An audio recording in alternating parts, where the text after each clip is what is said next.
Hello friends, in today's video we will talk about mango grafting.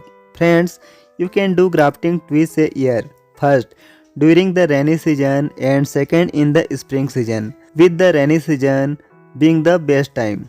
Grafting is almost 100% successful during this season. For grafting, you will first need a seedling plant for the root stock. That is, a plant grown from a wild mango seeds. And this is the plant onto which we will perform the grafting. The scion you choose for grafting can be from a mango tree of your preferred variety, such as Neelam, Amrapali, Desari, Alfonso, Miyazaki, or any other variety you wish to cultivate.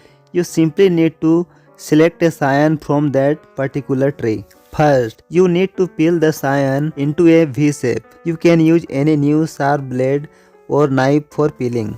Friends, if your rootstock plant is more than a year old, you should not make a cut in the middle of the stalk. Instead, make a cut on the side. This is because if you make a cut in the middle, the wood of the rootstock is too hard and the scion won't connect properly.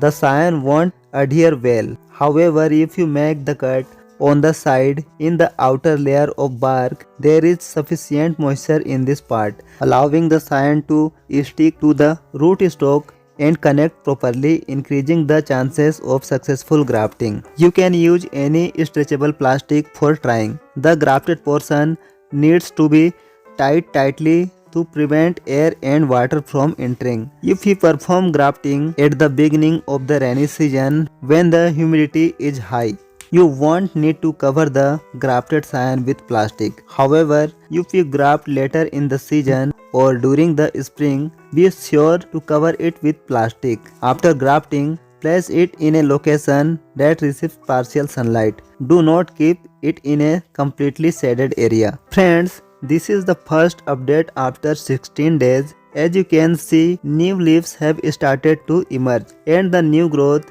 appearing below the grafted portion needs to be removed. If these suckers are not removed, the growth of the grafted scion will slow down and gradually the scion will dry out because all the nutrients that should be going to the grafted scion will be taken up by the sucker branches. Therefore, do not let such branches grow. Remove them immediately as soon as you see them. This is the second update after 28 days. Now the leaves have fully opened. However, the plastic covering the grafted portion should not be removed yet. It will tie it back on after showing the update. The plastic will be permanently removed only then the leaves are fully mature and the second stage of growth begins. Until then, it should be grown in a location with partial sunlight. Grafted plants usually started fruiting the following years, but we will focus on its growth for the first 2 years instead of allowing it to fruit. This will allow it to produce even more fruit